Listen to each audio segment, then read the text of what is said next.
Gurdwara Shri Guru Singh Sabha Rajouri garden ਦੇ ਵਿੱਚ ਇੱਕ ਅੱਜ ਇੱਕ ਐਸੀ ਮਸ਼ੀਨ ਜਿਹੜੀ ਹੈ ਉਹ ਲਗਾਈ ਗਈ ਹੈ ਜਿਸ ਦੇ ਨਾਲ ਕਿ ਬਲੱਡ ਸਰਕੂਲੇਸ਼ਨ ਸਹੀ ਰਹੇਗਾ ਔਰ ਕਈ ਤਰ੍ਹਾਂ ਦੀ ਬਿਮਾਰੀਆਂ ਜਿਹੜੀਆਂ ਨੇ ਉਹ ਇਹਦੇ ਨਾਲ ਠੀਕ ਹੋ ਸਕਦੀਆਂ ਨੇ। ਜਿਨ੍ਹਾਂ ਨੇ ਮਸ਼ੀਨ ਨੂੰ ਬਣਾਇਆ ਹੈ ਪ੍ਰਵੀਨ ਸਿੰਘ ਜੋ ਸਾਡੇ ਨਾਲ ਨੇ, ਆਓ ਗੱਲ ਕਰਨੇ ਆ। ਪ੍ਰਵੀਨ ਜੀ, ਤੁਹਾਡੇ ਤੋਂ ਜਾਣਨਾ ਚਾਹਾਂਗੇ ਕੀ ਜਿਹੜੇ ਫਾਇਦੇ ਨੇ ਇਸ ਮਸ਼ੀਨ ਦੇ ਹੈਗੇ ਨੇ।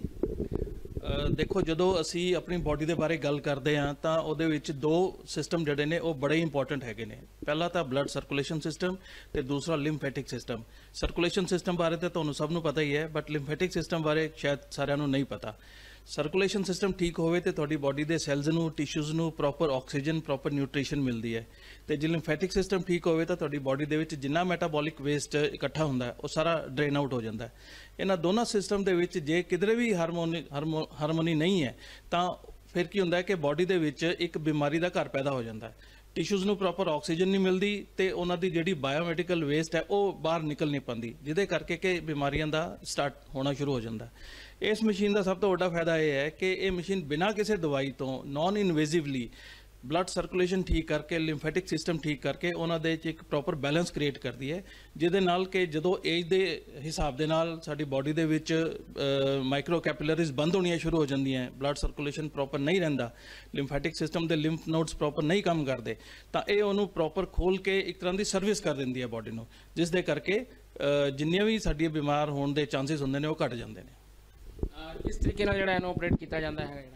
सर, ये बेसिकली काम करती है on the principal of negative pressure. इस चैंबर दे विच तुसी या तो अपना एक आर्म नूं या एक लैग नूं पा सकते हो।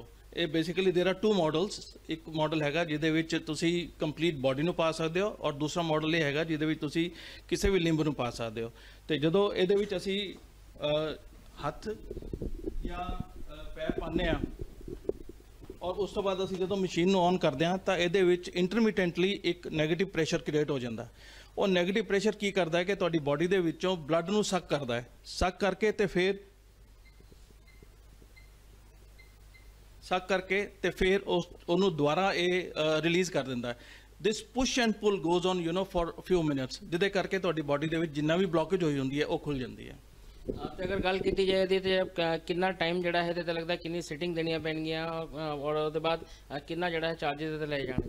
सर, जिथों तक टाइम का सवाल है, we have basically 4 programs in this machine. 10 minute, 15 minute, 20 minute तो 30 मिनट का डिपेंड करता है कि किस तरीके की बीमारी है और कितनी पुरानी बीमारी है। It all depends on the description of the doctor. वो इन्हू डायग्नोस करके डिसाइड करेगा कि मैं इन्हू कितनी देर की थैरेपी देनी है। बाकी ये साडा जिहड़ा सिस्टम है वो इस तरीके का सेफ्टी वाला सिस्टम है कि जब तक 4 काउंटर इंडिकेशन हैगी ने जिस केस दे विच मशीन नहीं यूज़ करनी चाहिए, जब तक वो रूल आउट नहीं करोगे तब तक मशीन नहीं चलेगी। So it is an additional safety system जिहड़ा कि पेशेंट की सेफ्टी नूं देख के असीं इनकॉर्पोरेट किया होया इहदे विच। जिस तरह कि उन्होंने दस्या कि कैंसर वर्गी बीमारी का भी इलाज ये हो सकता है, होर भी कई बीमारी का इलाज जोड़ा हो सकता है। देखो, लिम्फेटिक सिस्टम के उत्ते जिहड़ी हुण रिसर्च हुई है 21वीं सदी दे विच, उन्हें ये गल क्लीयर करती हैगी कि जे साडा लिम्फेटिक सिस्टम प्रॉपर काम कर रहा है तो साडी बॉडी दे विच कैंसर दे जिहड़े सैल्स ने वो सारे निकल जाएंगे। It has been established in the studies. तो जे असी अपने सिस्टम नूं लिम्फेटिक सिस्टम नूं ठीक रखते हैं तो नैचुरली साडे जिहड़े कैंसर ग्रोइंग सैल्स ने वो सारे ड्रेन आउट हो जाएंगे और कैंसर की जिहड़ी तुसीं कह लो कि जो उहदा एक चांस हैगा वधन दा वो काफ़ी हद तक घट जाएगा। अगर गल की जाए तो चार्जेस ये किन्ने ने, क्योंकि कई बार की होंदा है कि काफ़ी महंगे होने करके लोग इलाज नहीं करा पाते। गुरुद्वारा श्री गुरु सिंह सभा एक चैरिटेबल ऑर्गेनाइजेशन है and I am very sure कि इत्थे जो भी चार्जेस ले जाएंगे वो पेशेंट्स के हालात को देखते हुए और अपना एक जिन्होंने कहते तुसी सोशल रिस्पोंसिबिलिटी देखते हुए काफ़ी रीजनेबल रखे जाएंगे। देखो जी, more than 12 diseases can be treated with this machine, जिहदे विच मेनली जे आपां गल करिए तो तुहाडे बॉडी दीयां पेन्स हो गई, टेनिस एल्बो हो गई, मसल्स की वीकनेस हो गई, नर्व्स की वीकनेस हो गई, डायबिटिक न्यूरोपैथी हो गई, जिसका मतलब यह है कि जो जोड़े पेशेंट डायबिटीज़ वाले होंदे ने उन्हां दी सेंसेशन खत्म हो जाती है पैरां या हत्थां दे विच। और इस तो इलावा तुहाडे लिम्फोडीमा हो गया, जो लेडीज़ का ऑपरेशन होंदा ब्रैस्ट का, उस तो बाद इस साइड जिहड़ी है उन्हां दी या इस साइड जिहड़ी है उहदे उत्ते काफ़ी ओडीमा आ जाता है, वो रिमूव हो जाता है। फिर तुहाडे जिन्ने भी क्रॉनिक पेन्स हैगियां ने, चाहे तुहाडी बैक दी है, चाहे तुहाडे स्पाइन दी है, चाहे सर्वाइकल दी है, वो सारियां इहदे नाल दूर होंदियां ने। और सानू इस साल का इंडो इजराइल इनोवेशन चैलेंज दा we are the winners for that इस मशीन दे करके। ਅਗਰ ਗੱਲ ਕਰੀਏ ਤਾਂ ਪੈਰਾਲਿਸਿਸ ਜਿਹੜਾ ਅੱਜ ਕੱਲ੍ਹ ਬੜੀ ਜ਼ਿਆਦਾ ਲੋਕਾਂ ਨੂੰ ਹੋ ਰਿਹਾ, ਬਹੁਤ ਜ਼ਿਆਦਾ ਨਿਕਲ ਕੇ ਆ ਰਿਹਾ ਹੈ, ਤਾਂ ਉਹਦਾ ਵੀ ਕੁਝ ਇਲਾਜ ਇਹਦੇ ਨਾਲ ਹੈਗਾ? ਬਿਲਕੁਲ ਸਰ, ਜਿੱਦਾਂ ਮੈਂ ਪਹਿਲਾਂ ਤੁਹਾਨੂੰ ਦੱਸਿਆ ਕਿ ਕਿਉਂਕਿ ਸਰਕੂਲੇਸ਼ਨ ਸਿਸਟਮ ਔਰ ਲਿੰਫੈਟਿਕ ਸਿਸਟਮ ਦੋਨੋਂ ਠੀਕ ਹੋ ਜਾਂਦੇ ਤੁਹਾਡੇ ਇਹਦੇ ਨਾਲ, ਤਾਂ ਇਸ ਕਰਕੇ ਜੋ ਬਾਡੀ ਦਾ ਬੈਲੈਂਸ ਹੈਗਾ ਪ੍ਰੋਪਰ ਆਕਸੀਜਨ ਦਾ, ਪ੍ਰੋਪਰ ਨਿਊਟ੍ਰੀਸ਼ਨ ਦਾ ਔਰ ਰਿਮੂਵਲ ਆਫ ਮੈਟਾਬੋਲਿਕ ਵੇਸਟ ਦਾ, ਉਹ ਸਾਰਾ ਸੈੱਟ ਹੋ ਜਾਂਦਾ ਹੈ। ਔਰ ਜਿੰਨੀ ਵੀ ਤੁਹਾਡੀ ਨਰਵਸ ਦਬੀਆਂ ਹੋਈਆਂ ਨੇ, ਚਾਹੇ ਪੈਰਾਲਿਟਿਕ ਅਟੈਕ ਕਰਕੇ ਦਬੀਆਂ ਨੇ, ਚਾਹੇ ਜਾਂ ਕਿਸੇ ਸ਼ੈਟਿਕ, ਕਈ ਵਾਰੀ ਸ਼ੈਟਿਕ ਪੇਨ ਬਹੁਤ ਹੁੰਦੀ ਹੈ ਲੋਕਾਂ ਨੂੰ, ਤਾਂ ਇਸ ਕਰਕੇ ਜਿੰਨੀਆਂ ਵੀ ਤੁਹਾਡੀਆਂ ਨਰਵਸ ਦਬੀਆਂ ਹੋਈਆਂ ਨੇ ਉਹ ਸਾਰੀਆਂ ਇਹਦੇ ਨਾਲ ਰਿਲੀਜ਼ ਹੋ ਜਾਣਗੀਆਂ। ਤੇ ਅਗਰ ਗੱਲ ਕਰੀਏ, ਅਗਰ ਕਿਸੇ ਦੇ ਜਿਵੇਂ ਕਲੌਟ ਆ ਗਿਆ ਹੈ ਮਾਈਂਡ ਦੇ ਵਿੱਚ ਜਾਂ ਕਿਤੇ ਹੋਰ ਕਲੌਟ ਆ ਗਿਆ ਹੈ, ਪਹਿਲੇ ਤੋਂ ਆਇਆ ਹੋਇਆ ਹੈ, ਤੇ ਉਹ ਵੀ ਇਹਦੇ ਨਾਲ ਠੀਕ ਹੋ ਸਕਦਾ ਹੈ? ਸਰ, ਕਲੌਟ ਦੀ ਜਿਹੜੀ ਕੰਡੀਸ਼ਨ ਹੈ ਉਹ ਇੱਕ ਕੰਟਰਾ ਇੰਡੀਕੇਸ਼ਨ ਹੈ। ਦੈਟ ਮੀਨਸ ਕਿ in case of a clot this machine should not be used. ਉਹ ਅਸੀਂ ਆਲਰੇਡੀ ਇਹਦੇ ਵਿੱਚ ਸੇਫਟੀ ਫੀਚਰ ਪਾਇਆ ਹੋਇਆ ਹੈ ਕਿ ਜੇ ਕਿਸੇ ਦੀ ਕਲੌਟਿੰਗ ਚੱਲ ਰਹੀ ਹੈ ਤਾਂ ਇਹ ਮਸ਼ੀਨ ਉਸ ਪੇਸ਼ੈਂਟ ਤੇ ਕੰਮ ਨਹੀਂ ਕਰੇਗੀ।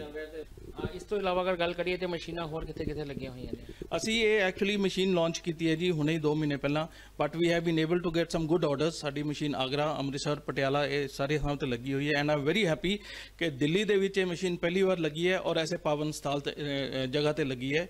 ਔਰ ਅੱਜ ਮੈਨੂੰ ਬੜੀ ਖੁਸ਼ੀ ਹੈ ਕਿ ਬਾਬਾ ਬਚਨ ਸਿੰਘ ਜੀ ਨੇ ਆਪਣੇ ਕਰ ਕਮਲਾਂ ਨਾਲ ਇਹਦਾ ਉਦਘਾਟਨ ਕੀਤਾ।